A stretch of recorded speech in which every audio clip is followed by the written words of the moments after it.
I hope I am audible to everybody. Am I audible? Is everything okay? Yes. Yes, we can hear you. All right. Okay. Right. Okay. Yes, Thank you. sir. So, good evening, ladies and gentlemen. It gives me great privilege to be moderating this CME, another CME by the CPD subcommittee of the College of General Practitioners of Sri Lanka. And it gives me great honor to actually introduce today's speaker. She's actually talking on an app topic. She is Dr. N E Hendawitharana, an acting consultant psychiatrist with over 10 years of clinical experience in psychiatry across service and postgraduate training. She has recently completed her senior registrar training at the National Institute of Mental Health, Sri Lanka, and will assume duties as associate specialist in general psychiatry at Base Hospital, Alpitia. She has extensive experience across acute, intermediate, forensic and psychotherapy services in hospital and community settings, including child and adolescent, old age, and substance use psychiatry, with interest in forensic psychiatry and rehabilitation. Her practice is informed by trauma-informed, culturally sensitive care developed through work in post-conflict and disaster-affected regions. She has contributed to service development, rehabilitation programs, psychological first aid, and supportive psychosocial interventions, and provided senior medical input for high-risk presentations via the 1926 National Mental Health Helpline. Her interests include mental health education, rehabilitation, lesson, and collaborative care. She'll be talking on the topic When the Mind Walks in Disguise, practical psychiatry for GPs, primary care doctors, recognition, safe prescribing, and supportive care. Over to you, Dr. Nisali. Thank you so much, Dr. Ajay, for that extensive introduction. And thanking the College of General Practitioners for this opportunity, and welcome as quite a large crowd who has come, 200 plus. Never expected that number, but thank you so much for joining in on a Sunday night. I'm looking whether I can share. You cannot see my presentation yet, You right? are a co-host. I think you should be able to share, Nisali. Just check you were made a co-host.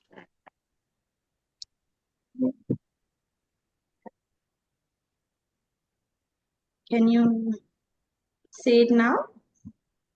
Yes, yeah. That's fine. You can make it into slideshow and then, okay. So today we're gonna talk about when the mind walks in disguise. So it's practical psychiatry for general practitioners. So I need not explain myself because Dr. Ajay has done that for me. So why are we talking about this topic? Because I believe that psychiatry actually belongs in the GP rooms, because most mental illnesses actually first present to the GPs, and they are most of the time in disguise, like in the form of pain, fatigue, sleep, irritability, and then there are, of course, the repeated attendings. So I believe that GPs are the first psychiatrists. So with that in mind, so I'm going to talk about the outline, basic outline of what we're going to talk about today. First, about the common disguise presentations. It will be based on like a case-based scenario, and identifying the red flags, and about safe prescribing in primary care, and also finally about a little bit of supportive care and how to refer and so on.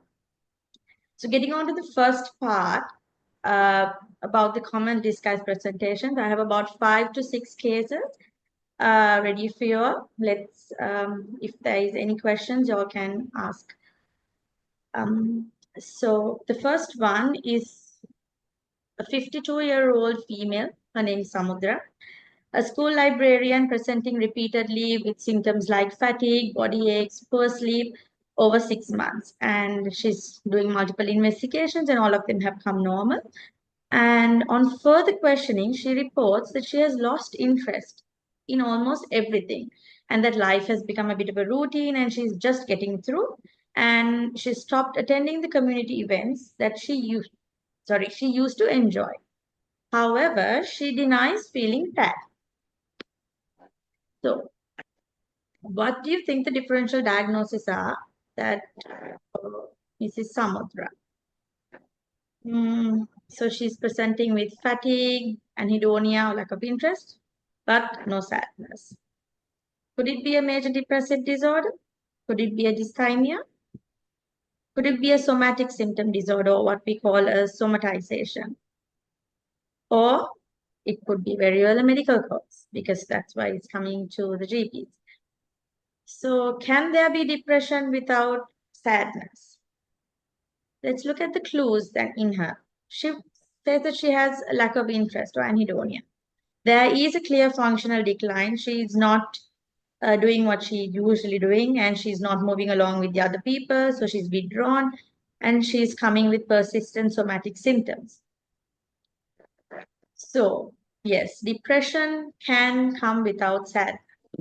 So let's get into a little bit of theory about depression. So this is the classification according to ICD-11, the latest classification. They have clustered the symptoms into 3 clusters. So we have the affective cluster, then we have the cognitive behavioral symptom cluster, and the neurovegetative symptom. So there are about 10 symptoms that they have classified these under 3 subcategories. In the affective symptoms, you get the depressed mood, or the marked diminished interest or pleasure in activities.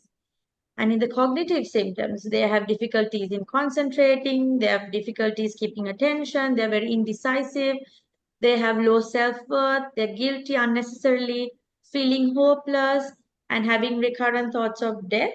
Or they might not actually say that they have thoughts of death, but have had a recent attempt at suicide. And the neurovegetative symptoms are changes in sleep pattern and appetite, which could be either reduced or increased in sleep or appetite. They can have motor agitation or motor retardation with reduced energy or fatigue. So these are the 10 symptoms that the ICD-11 has given. But sometimes they present to you all in the form of somatic symptoms, in the form of anxiety symptoms, or sometimes they can present as psychotic symptoms as well. But these 3, the latter 3, are not given in the classification system. In order to diagnose, the ICD-11 says that you have to have pervasive symptoms for at least 2 weeks of duration. And out of the 10 symptoms that were given, 5 has to be them. And at least 1 must be from the affective cluster. That is why you do not need to have only a depressed mood. Without the depressed mood, just having a marked diminished interest or pleasure in their previously pleasurable activities, you can still diagnose depression if another 4 symptoms are present. And there are some hidden presentations. Sometimes people don't overtly come out with the symptoms. So in elderly, they come with prominent irritability. And in the Sri Lankan context, females tend to, I'm sure that you all are very familiar with it. Sometimes people come and say, anger pichenama. That is a very common presentation. And also in children, they present with sometimes school refusal. And also, some people with screen addiction and substance use, they can have underlying or masked depression. So if those symptoms are there and these clues are there, I think we could diagnose Samudra with depression. So what would you want to do for her? So the first and foremost, you need to always share your formulation and educate the patient. You need to explain why you are saying that the patient might be having depression. Like in her case, the tiredness, the loss of enjoyment, and sometimes say that these symptoms could also be a part of depression, but not just say they are not real. Just because she has normal tests doesn't mean that symptoms aren't real. These are actual symptoms. And then the first line interventions at the general practitioner's level would be to get them back into their activities. So you need to ask them to start scheduling their activities, maybe structure their day and get to do like 2 or 3 small activities for a day, and then plan weekly also in the clusters of about 2 or 3. And then you need to regularize the sleep. So you to educate about sleep hygiene practices and give them sort of reassurance that the sleep is also going to get better. And you have to encourage the gradual social re-engagement. These itself are adequate for people with milder symptoms. Just educating and these small interventions could make changes. If the patient's symptoms are a little bit more severe or in a level of a moderate impairment, then you could actually start them on a low dose SSRI. So there are 6 SSRIs, depending on the symptom profile. You can choose which SSRI you want to choose. Um, and then, of course, you need to educate the patient about the side effects, and then tell that the symptoms uh, reduction will not take immediately, like getting a Panadol for a fever. Instead, say that it takes about a week or two for some change, for them to feel some changes. So you need to review at 2 weeks to assess mainly the tolerability, because at the community level, we start at a lower dose than we start at a hospital setting. So it will take slightly a little longer to respond. So at around 4 to 6 weeks, you can look for response. And of course, follow up. Follow up not just the medication, just the side effects, and also their improvement, how their sleeps, if they've got back to their avoided activities, whether they're engaging socially, and so on. So the next one. We have Mr. Nimesh, a 34-year-old a delivery driver, who's presenting with palpitations, chest tightness, dizziness, which results in multiple emergency visits. So every time he goes there, they're doing the cardiac workups and the medical workups, which are all coming as normal. However, he denies feeling anxious. However, he's avoiding long drives. He's a delivery driver, and he reports a sense that something bad might happen when he's far away from home. His family notices he's frequently checking doors and windows, and he has started avoiding social gatherings. So, in case of Nimesh, what are the differential diagnoses you would like to consider? So, he has some palpitations, avoidance, but deny feeling anxious. Could this be a panic disorder because there's recurrent palpitations, chest tightness, emergency visits? Could this be an agoraphobia? Because he's fearing to go far away from home. Again, a type of anxiety disorder. Could this be a general anxiety disorder? Generalized anxiety. They are worried about the day-to-day things. He's restless, fidgety, and so on. Or could this be an OCD? Because it says that he is repetitively checking his doors and windows and so on. Because can there be anxiety without worry? So in case of Nimesh, the clues are that he is having avoidance behavior and he's hypervigilant. This checking doors and windows is because he's hypervigilant. And the reassurance seeking is coming. That is why he's going for repeated medical consultations, getting the cardiac workup done. And now he is not going to work. He's avoiding long distance. He's a delivery driver. So there's subtle functional impairment as well. So he is having features of anxiety. These are the general symptoms of anxiety. We have symptoms of psychological arousal, like the fearful anticipation, the irritability, noise sensitivity, restlessness, um, poor concentration, worrying thoughts, and they have the autonomic arousal. These are what they present with to the general practitioners. The GI symptoms like dry mouth, difficulty in swallowing, epigastric discomfort, loose stools, then the chest tightness, difficulty in breathing, then the cardiovascular symptoms like palpitation, chest comfort, discomforts, and increased frequency of micturition, failed erection, menstrual discomfort. These are the more common presentations that you would come across, I believe. And then also the muscle tension, features of muscle tension like tremors, headaches, aching muscles, hyperventilation, and these lead to dizziness, tingling extremities, breathlessness, and you get the sleep symptoms as well. So in anxiety disorders are there about 5, 6 anxiety disorders. In each subtype, you get these symptoms, but it depends. The name of the anxiety disorder that you're going to give depends on the context that this patient will experience these symptoms. So if there is a specific trigger, this is a bit of an older classification. The ICD-10 used to classify like this, but I'm using that because it makes it easier. We call them the phobic anxiety disorder. So you get the social anxiety in these people. When they go to in social circumstances, they get these symptoms because they fear that they are being scrutinized negatively. And then agoraphobia is where when they're away from home, they feel that they will not be able to escape in crowded places. They feel that they will not, they are fearing that they will not be able to escape.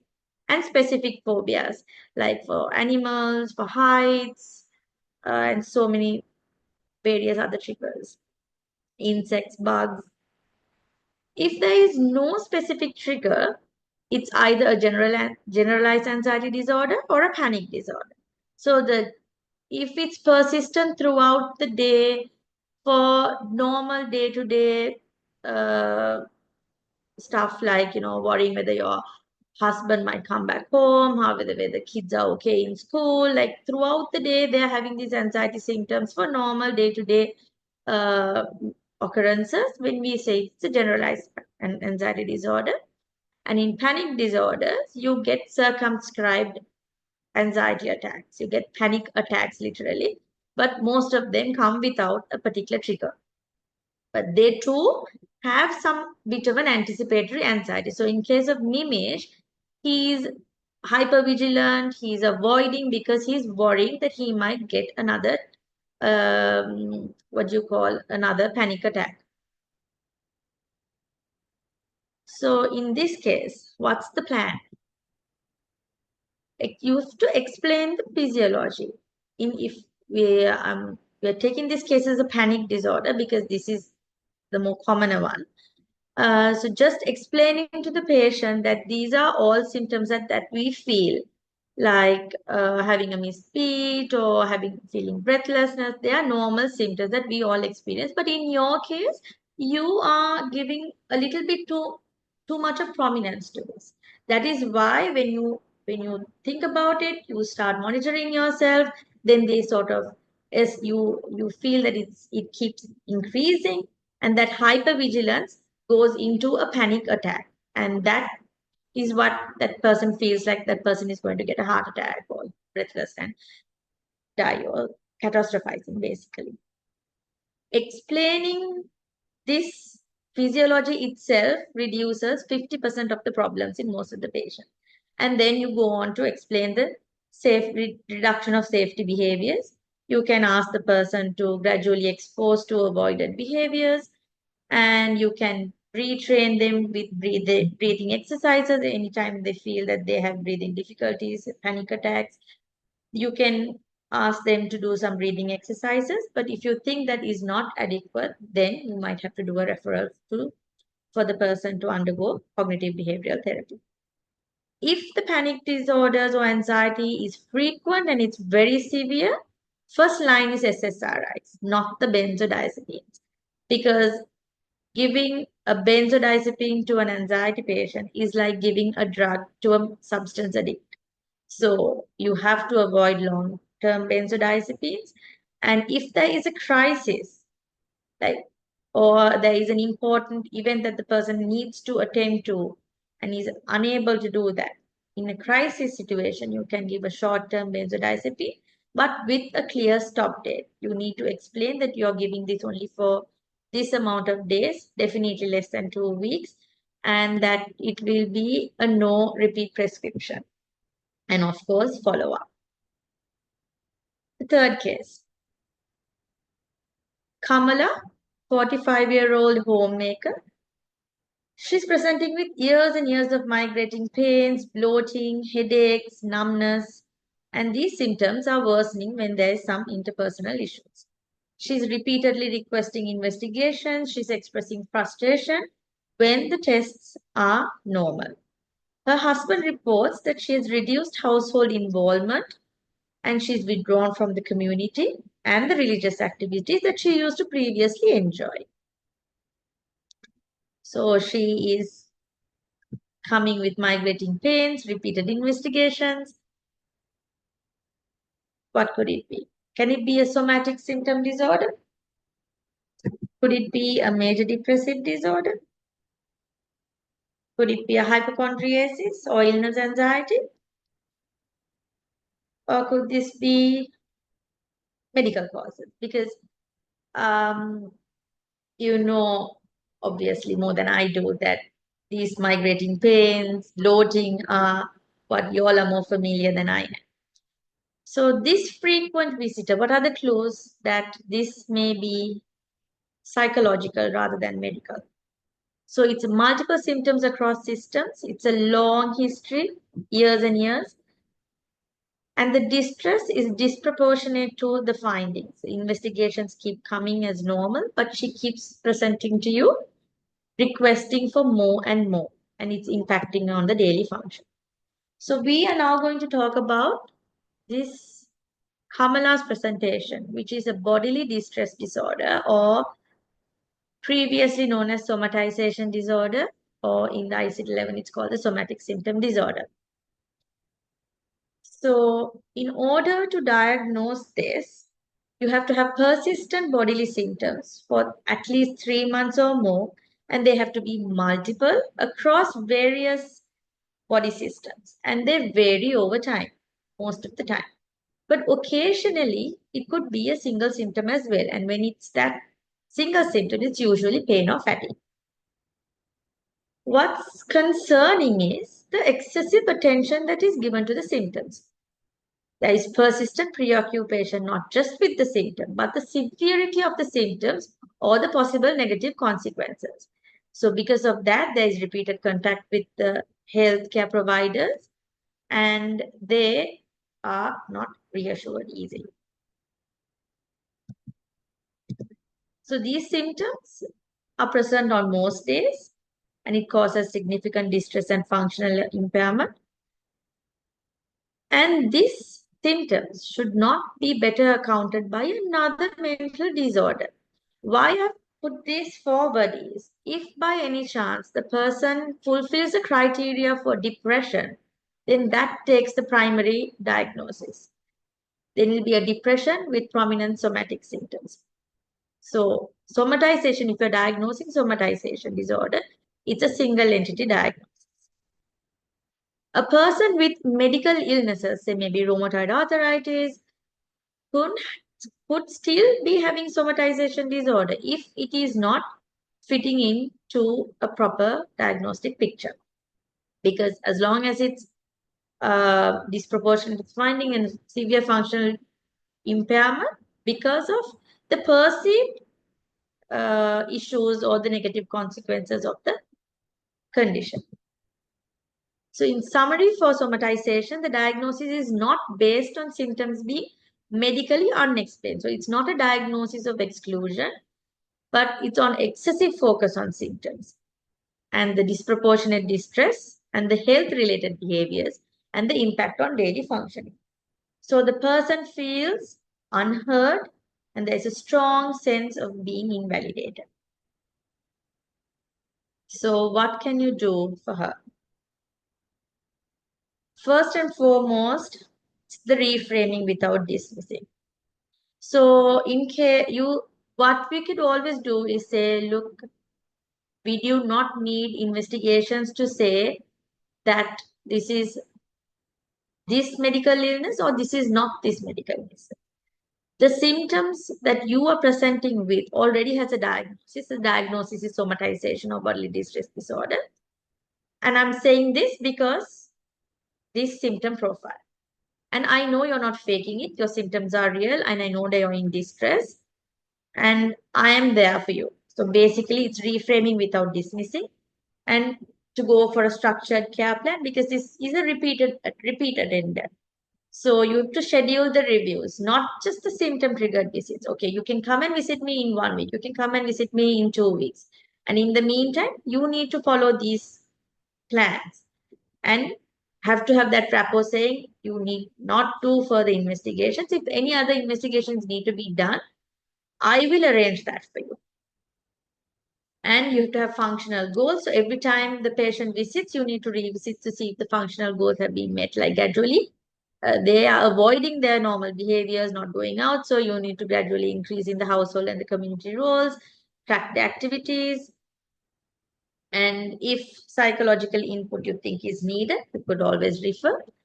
And most importantly, follow up. So the medication, there is no medication per se for somatization. But if you think there is an anxiety or a depression with this is you don't get comorbidity I mentioned earlier, but SSRI has some place, but not benzos, and also you to avoid reinforcing with repeated analgesics and so on.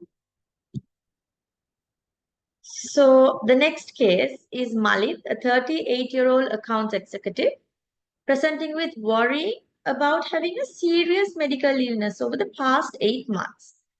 He's frequently experiencing throat tightness, chest discomfort, fatigue, and he interprets this as a sign of a serious illness. And he's spending excessive time searching health information online, seeks frequent medical consultations.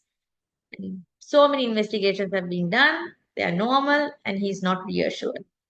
And because of this, he's unable to concentrate at his work, and it's also causing some strain in his family relationship.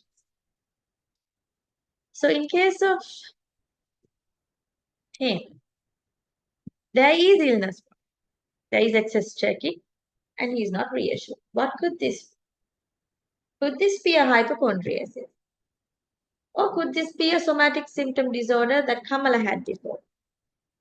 Could it be an obsessional compulsive disorder because he's repeated checking, he's worrying about having an illness? Or could this be a delusional disorder, a somatic type, worrying, delusional that he's having some serious illness, maybe a malignancy in his throat or so? So for this patient that nothing works, what are the clues that this is psychological? So there is excessive health anxiety and there's catastrophic misinterpretation. Feels that there might be a serious illness, repeated reassurance seeking, and there is an impact on daily functioning. So what this guy is having is what we say in hypochondriasis. So it's slightly different to the somatization because here they have persistent preoccupation or fear about the possibility of having one or more serious, progressive, life-threatening illness. They're not coming with symptoms, but they are thinking that there is a life-threatening illness. And this preoccupation is accompanied by repetitive excessive health-related behaviors. So there's repeated body checking, spending large amounts of time searching for information about the illness that they're worrying about, and repeated reassurance. So multiple consultations. On the other hand, there can be a group of people who are not the help-seeking type, but they are the help-avoiding. So they have a maladaptive behavior of avoiding health-related behaviors. So they do not go for medical appointments. They stay at home. They keep going in that vicious cycle over and over again. And there's significant distress and functional impairment. The insight, however, could either or not be there. Sometimes they feel, okay, I know this is really not there. But sometimes they feel, no, this is actually there. So depending on that, it could borderline on to a psychotic illness or bordering. It's sort of like in the middle between an obsession and a delusion. So it can swing in either way. So the problem here is not the symptom. It's the certainty attached to the fear diagnosis. And then the functional impairment is driven by the fear of that illness rather than the symptoms. And normal bodily signs are misinterpreted and catastrophized. So what makes worse is the investigations, the referrals, and the reassuring rule. How do we differentiate the somatization versus the hypochondriasis? So in somatization, they focus on the symptom. And they would come up with saying, doctor, something is wrong with my body. I'm always in pain. So they are presenting with symptom. Whereas in hypochondriasis, they're more focused on a diagnosis. They would say, doctor, I know the tests are normal, but can this be a cancer? So they are actually asking for a diagnosis. So small summary, somatization, multiple physical symptoms, hypochondriasis, minimal or mild symptoms. The symptoms are distressing and persistent in somatization, but the hypochondriasis, it's the fear of having or developing a serious illness. And even though there is some symptom relief, some relief when the reassurance is given, it keeps going on and on. So what's the plan for this? So like in the previous somatization, you need to give a clear working diagnosis, explain why you are suspecting this is a hypochondriasis because of the symptom the patient is presenting. You do not need further investigations to say that this is this. And you, as the primary clinician, you can break this loop. You need to build a good rapport with the patient and you can agree that, look, I will make sure that you are taken care of. I will do the needful, but please stick with me. Do not go to others. Let me sort this problem out for you. Let's do it together, basically. And if there's any other investigation that I feel that I should do, I will organize it for you. And then you give some behavioral targets like reduce Googling, reduce body checking. And if you feel like you need to get reassurance, delay. So it's always planned visits, weekly, 2 weekly, 3 weekly, whichever that works for the patient and for you. So, and also you might have to refer for psychological therapy. There's CBT for both somatization and hypochondriasis. It's a little extensive. I won't go on. And if there is any anxiety or functional impairment, maybe SSRI, but I wouldn't encourage this, and definitely you need to avoid the benzos. The next one. Sunil, 60-year-old retired school teacher presenting with varying complaints like body pains, fatigue, and poor appetite. Similar to the last two, these are the repeat attenders. He reports poor response to multiple treatments, investigations are unremarkable, but on gentle exploration, you find that his wife has passed away 2 years ago following a sudden illness. And since then, he's living alone, speaks frequently about her, keeping her belongings untouched, and feels that she's stuck at the time she has passed away. And he's spending so much of time attending clinics and getting reassurance and having minimal contact otherwise. So, again, this is repeated visits. The little point here is that he's recently widowed. So we are looking at a complicated grief. Wife has passed away 2 years back. This could be a depressive disorder as well. It could be a somatic disorder. It could be a dysthymia. So a frequent attender with loss, you always need to explore the death. So in this person, there is persistent yearning, preoccupation with the deceased. It left everything that used to belong to the wife as it is untouched. And there is functional impairment beyond the cultural norms. Culturally, we expect people to move on.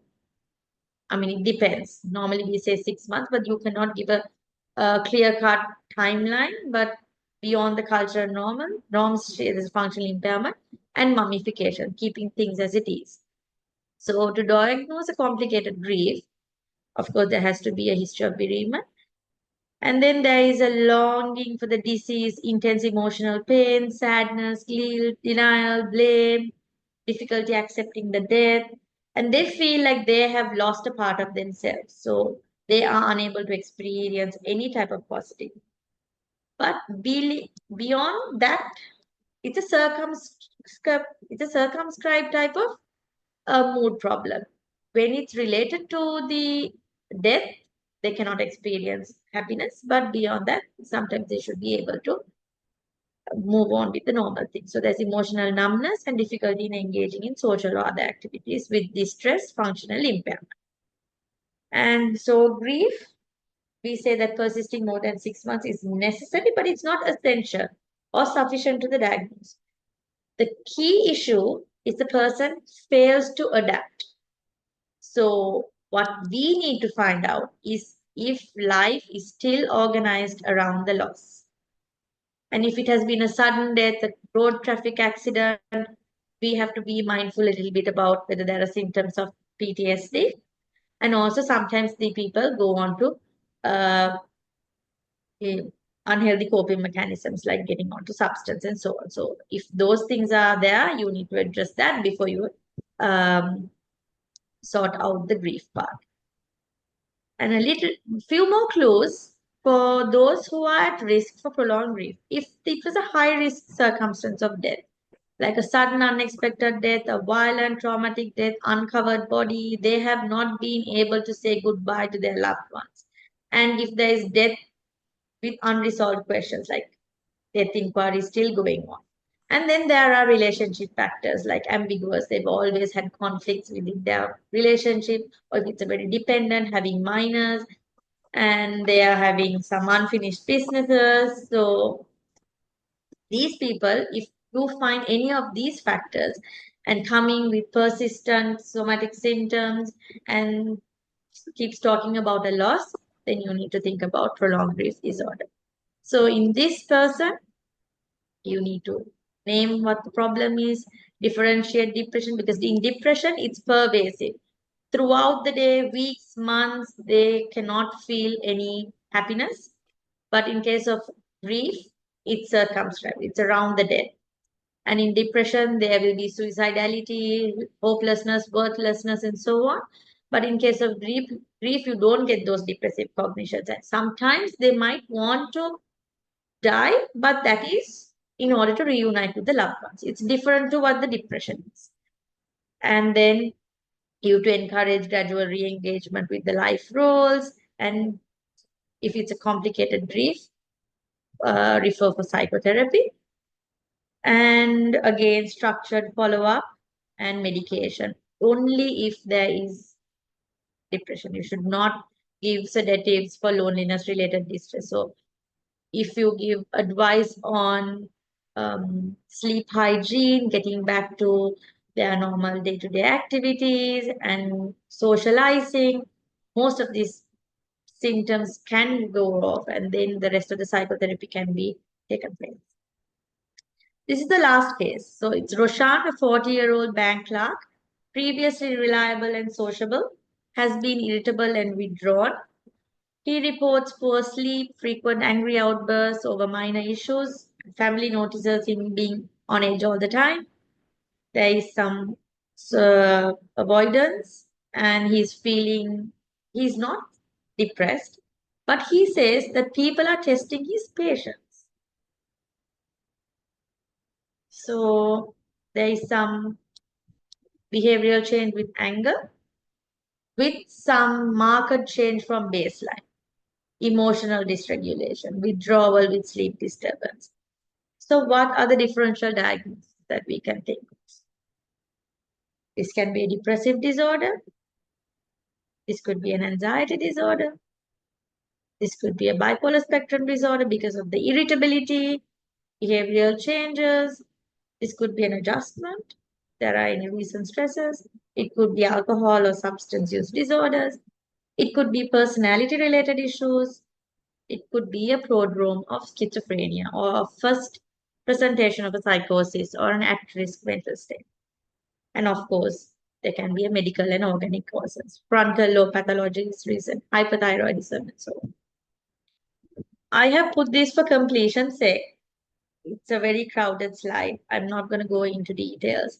I can share these slides for you all to go through later. So I'm just focusing on the prodrome of schizophrenia because we've talked about the others before. So there's a marked change from the baseline: social withdrawal, irritability, sleep disturbance, and some paranoia. So we have to always think whether this patient is in the prodrome of a psychotic illness. In this case, it's of course a referral. So that concludes the first part of the discussion today. So let's look at the overall psychiatry in GPs, like how to recognize it easily. So basically, you need to think patterns, not diagrams. These are patients who keep coming to you frequently. They are in your community. They are with you most of the time. So when the story doesn't add up, the answer is often psychological. For those repeated attendees, you have to think about the pattern over time, about the visits, the changing complaints, poor response to the usual care. And if the symptoms don't match the examination and investigation findings, it's a clue that this is psychological. If there is functional impairment, like issues with work, relationships, sleep issues, they are not attending to their self-care. And if there is a marked behavioral change from their baseline, like withdrawal, irritability, avoidance, reassurance seeking, it's a clue. And also, you can think about the context. You know the patient, you know their family, you know the social circumstances. So if there had been a recent loss, a trauma, and they are very much open with you all, if there's a financial stress, caregiving burden. So these, with any of those previous presentations, you can think this might be a psychological or a psychiatric issue. So what to ask when you are having a doubt that this might be a psychological issue? Main thing is use normalizing language. So it's how you start the conversation, how you put the questions forward. It will determine whether the person is going to open up to you or whether the person is going to shut down and go to the next. So if there's ongoing symptoms, you could always ask, sometimes people who are coming with symptoms like this, it affects their sleep and energy. How has it been for you? You can say, with all these things, has it changed how you manage your day-to-day things at work or home? Um, Are there any issues there? Or do you find yourself worrying a lot about what this means? So in case of a somatization or a hypochondriasis, you can get that. You can ask like, how are you? Like, are you worrying a lot about you? What do you think this is? Do you think this is particular illness, or you worried about like what it is, or is it the symptoms that you want to reduce? And then you need to understand the social circumstances. You can very casually, like a very normalized, you can, after building a rapport, you can always ask, has anything stressful or difficult happened around this time? And if you're tight for time, which is the case for most of us, you can just ask, what worries you most about these symptoms? Then the patient will open up. And always you have to tell the patients, I might not have all the answers today, but I do take your symptoms serious. Let's work through this together. Let's figure this out. So a little bit of what not to ask, common pitfalls. You need to avoid dismissive and invalidating statements like, oh, your tests are normal, so nothing is wrong, or this is just stress, you're overthinking. This will increase the mistrust and they will keep going for doctor shopping. And also avoid confrontational psychological labeling. Don't go ahead and just say this is psychological. Nobody wants to hear that. I myself will not want to hear that I have a problem. So this is anxiety, depression causing everything. No, it's not the case. Anxiety and depression causes some symptoms, but it's not everything. There are certain things you need to validate the fact that sometimes social circumstances, issues that surrounding their life could be precipitating or predisposing to anxiety and depression. But anxiety and depression is not everything, because otherwise the patient will feel blamed or they will feel misunderstood. And also you have to avoid premature reassurance, saying there is definitely nothing serious or don't worry, because you never know. Halfway through, when you're exploring more and more and the patient brings on investigations, you might find that one particular investigation that you might think has been missed from a previous practitioner or the hospitals or so on. So you should not give prematurely reassurance because it gives, and anyway, reassurance can only cause a short-term relief and it keeps reinforcing the reassurance seeking cycle. Never ask trauma probing questions like, did something bad happen to you? Tell me about your childhood trauma. Never.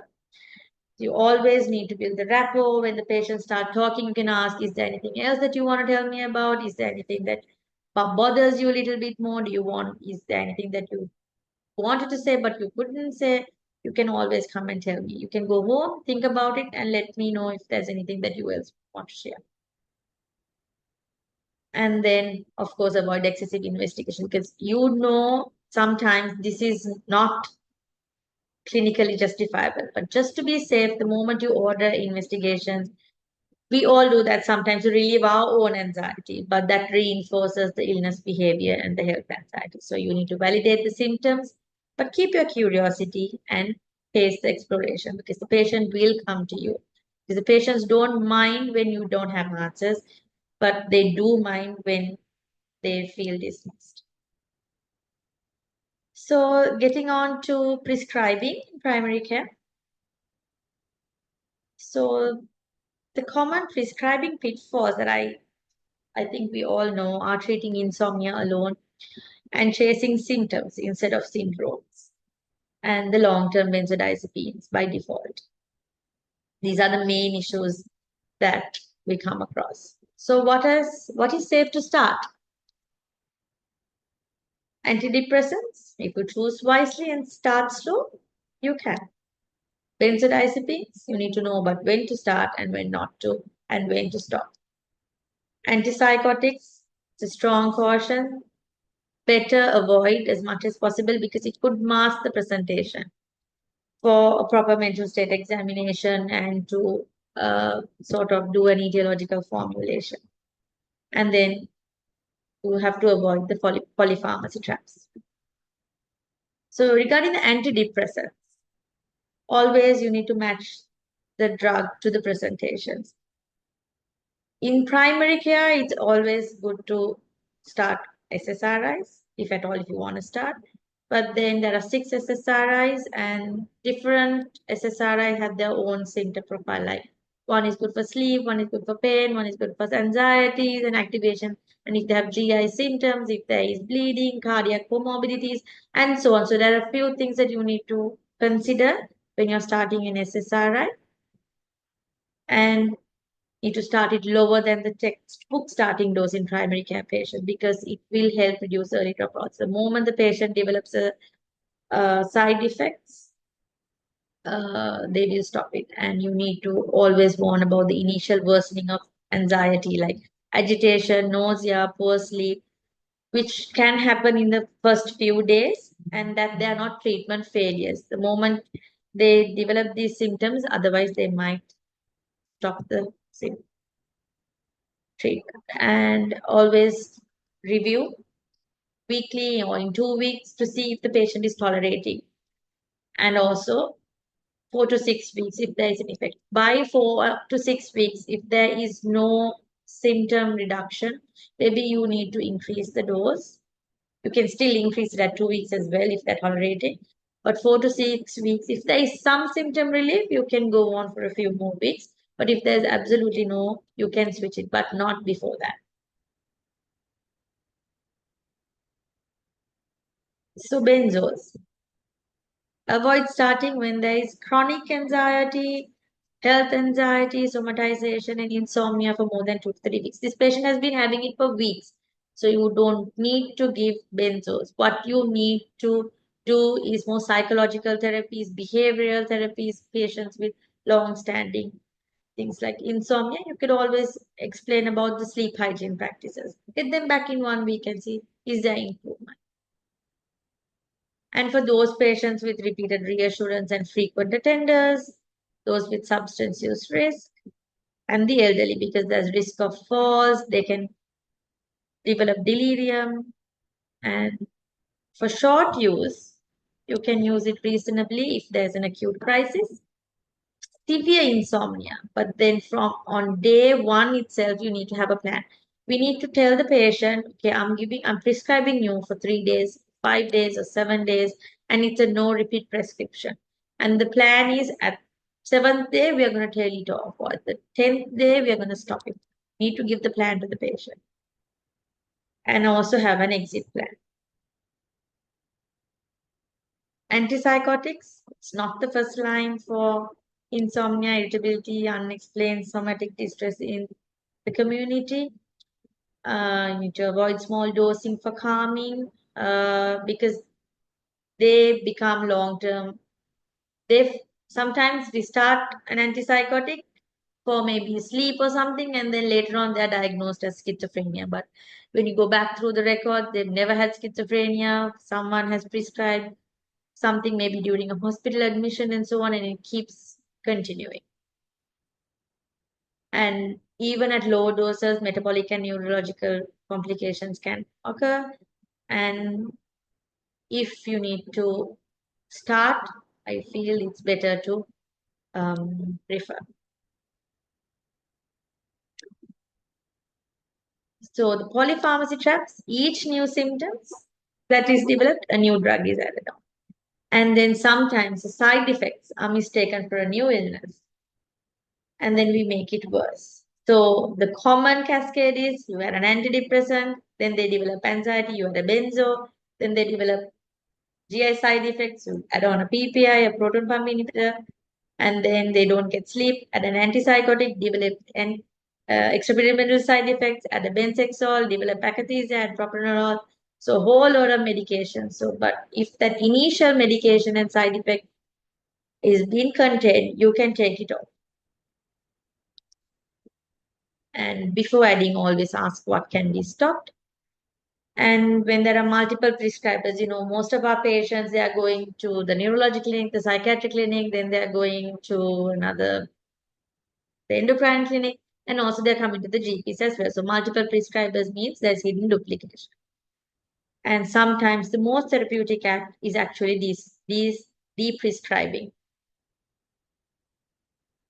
So what can GPs as first contact therapies do for supportive care? This is the last bit. First and foremost is validation. This is a summary of all the psychotherapy, the behavioral therapies that we have described earlier in the first 6 cases. So acknowledging the suffering without reinforcing illness beliefs. So you can always say your symptoms are real and distressing, even those tests haven't shown a dangerous cause. It only takes 5 minutes to psychoeducate a patient. You can just explain a working formulation, not a label. All you need to do is cover 4 points. You can explain what this might be. You can say this pattern fits how depression or anxiety can affect the body. So, and what you suspect is based on these current symptoms. The normal test and the functional impact is why I'm telling you that this might be your problem. And you can always go on to explain why this person is vulnerable for this condition at this given time. Maybe explain around the context of a recent loss, illness, trauma, caregiving, financial strain, and so on. And also your care plan. What could help? Like there are options like psychological strategies, lifestyle changes, and medication also when it's appropriate. All it takes is just 5 minutes to explain to a person. And most of the time, this psychoeducation itself is adequate for the person to just keep coming back to you and have built that rapport and that relationship to avoid unnecessary doctor shopping. So the main aim is to make the person understand, not convince. And then basic behavioral advices, which are small, specific, and achievable. You take 1 or 2 at a time. Regular sleep-wake routine, gentle physical activity, gradually returning to avoided activities, reducing checking, Googling, reassurance seeking, and of course the bad or the maladaptive copings like alcohol, sedatives, substance. So 1 or 2 changes at a time. Follow-up is treatment. Always schedule a review if even if there is no intervention. So to track functions, to reduce unscheduled visits, and to build trust and content. All you need to say is, let's review this in 2 or 3 weeks. That itself is an intervention. Seeing the same doctor reduces anxiety, allows the pattern recognition, and helps build a therapeutic alliance. So continuity often does what medication can't. So you don't need to fix everything. All you need to do is stay engaged, consistent, and curious. So when do you need to refer? When obviously you identify any risks, when there is some diagnostic uncertainty, when there is no improvement after adequate first-line treatment, or if there's personal function, persistent impairment despite being engaged, or treatment resistance, and when the case is complex. So these 4 are the clear referral thresholds.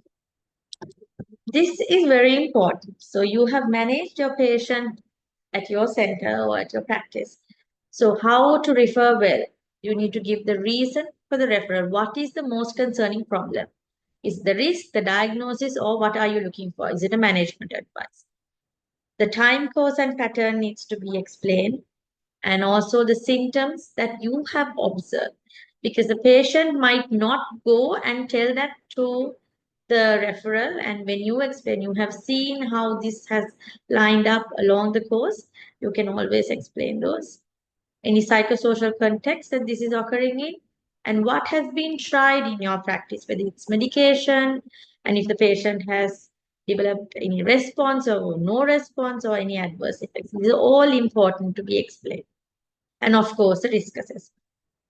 Even a tentative diagnosis or your working formulation can be helpful. So a good referral doesn't need the right diagnosis, it only needs the right story. So the take-home message is that psychiatry is already in your clinic. It's arriving in disguised as pain, fatigue, or those patients that nothing works.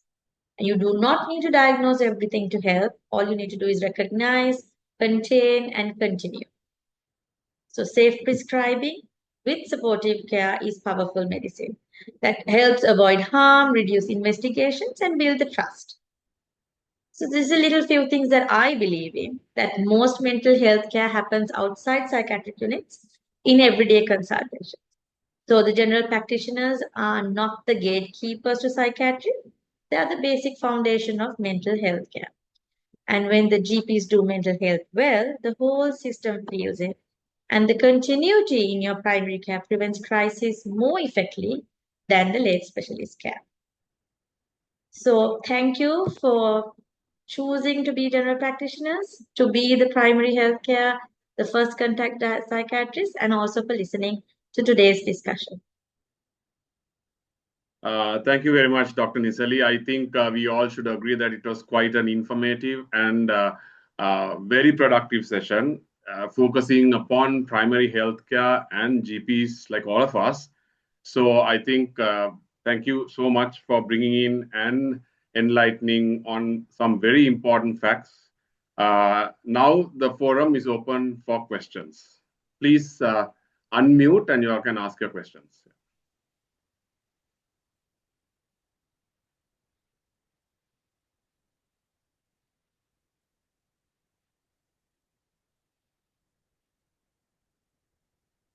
Is there any questions? Please unmute and ask.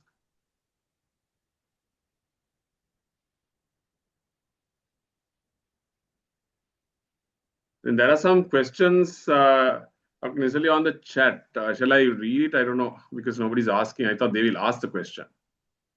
Can I ask one question, sir? All right, sure. Yeah, sure. Some time ago, a friend of mine had her daughter diagnosed as a opposition deviant disorder, which actually was a very new entity to me at that time.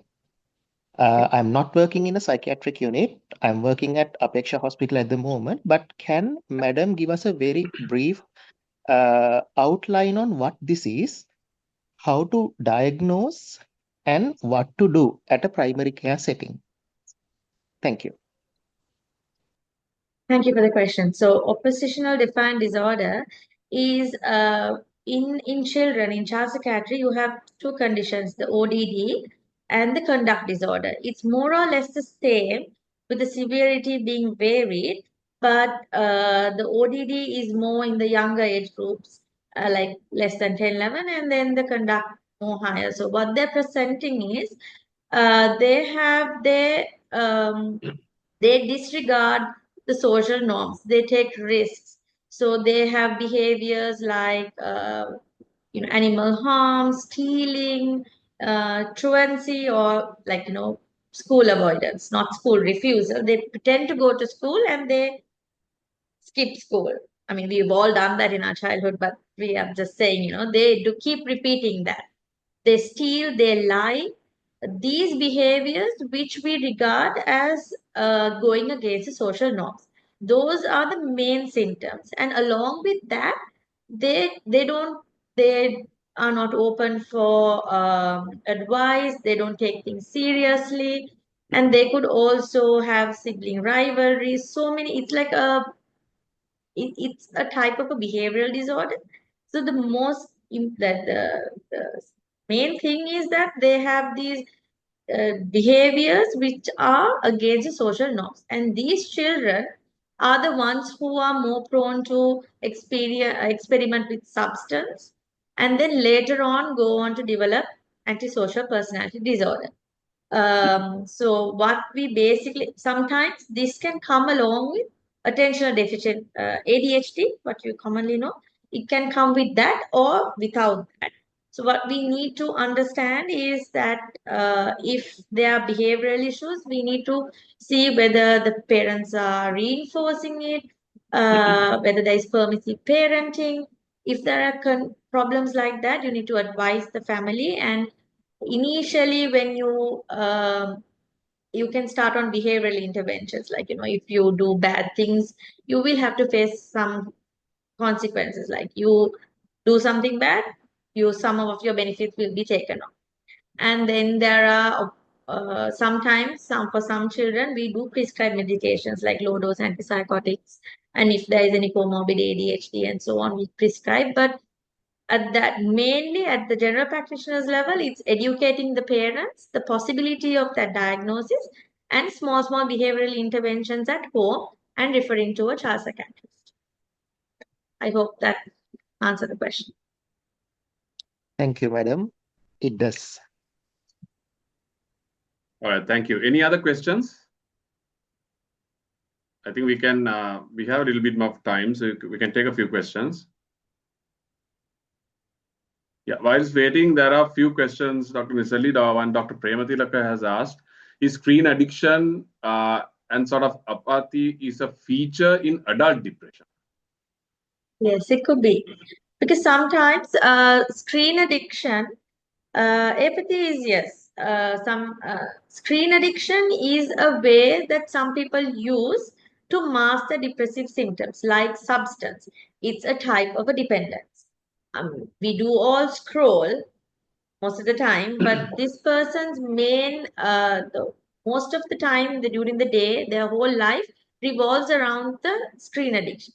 So when there is screen addiction, you need to exclude a certain few things. One is depression, of course, and also you need to exclude things like other substance related issues, things like pathological gambling, because screen addiction, sometimes you need to figure out whether this screen addiction is just going through like YouTube or just social media, or is it gaming, gambling, to what extent the screen is used for. And then with that, you need to figure out whether there are any comorbid issues. If the context and other symptoms of depression that we explained early are there, and they're using screen addiction as a coping mechanism, then this screen addiction is a presentation of depression. All right, thank you, Dr. Isali. There's one, I think there were two more questions I'll quickly go through. One, Dr. Suji Vidanapatirana asked, can Munchausen syndrome present as in case of, I think the case you told, Malit? I don't know, you can, yes, the hypochondriasis patient. Yeah, yeah. So in Manchurian, they are, that's a very good question actually. So in Manchurian, they keep coming up with symptoms, but they're not looking for a diagnosis. It's a bit of like they're feigning their symptoms. Sometimes they are aware that they are doing it, or sometimes they might not be aware that they're doing it. However, they are not focused on a particular symptom, on a diagnosis. They keep coming back, and usually they have what we call not a motive per se, but there is some underlying reason why they're presenting with those symptoms. There is a secondary there's a primary or a secondary gain that they're going after, like a factitious disorder. That's what we call it. But then in hypochondriasis, they're fixated, they are not convinced, they are in distress, and they keep coming and asking you, could this be this particular diagnosis? All right. Thank you, Dr. Isili. Finally, one more question. Dr. Rita Sarojini asks, loss of sleep due to like family issues like alcoholism in family members is a main complaint, according to her, in elderly. How do you manage it? Okay, so in case of elderly, we for sleep, as I said previously, if it's a long-standing sleep issues for more than 2-3 weeks, first and foremost is behavioral interventions. You need to give about the sleep hygiene, educate them on practices of sleep hygiene, the do's and the don'ts regarding to sleep, like avoid drinking. Especially for the elderly, you need to explain to them that they should not um, exercise later in the night, and after 7-8 not to drink water, because that they might want to go get up and go use the washroom, and that avoid uh, bright lights in the room, simple things. And then when you're feeling sleepy, go to the bed, stay there for half an hour, and if you don't fall asleep, get up, get on to something else, and then come back only when you're sleeping. Those are the basic sleep hygiene advice that you should give the patient. And if still those do not work, in case of elderly, uh, I would suggest either low dose quetiapine, like maybe 12.5 milligrams nocte with the 12.5 PRN. They can adjust it up to about 50-100 milligrams. It's in a hypnotic dose, but you need to start with the 12.5 milligrams because benzos there's a risk of falls, and also there is a risk of delirium.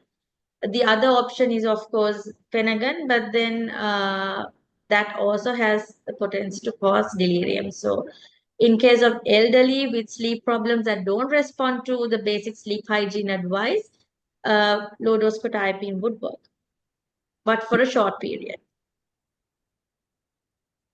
All right. Thank you so much. We can take maybe one more question, or if anybody has any questions, maybe one more.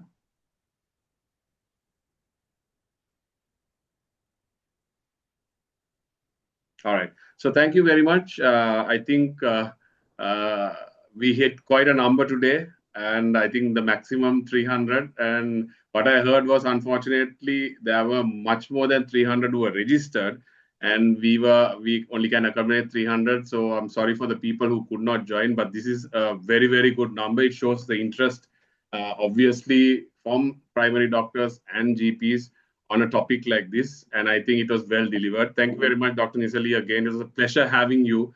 On behalf of the College of General Practitioners of Sri Lanka, we all thank you for doing this. And thank you very much for all of us joining. And also, I would like to thank all of you on behalf of our President, Dr. Pushpa Veerasinghe, and the Council of the College of General Practitioners of Sri Lanka. Thank you and good night.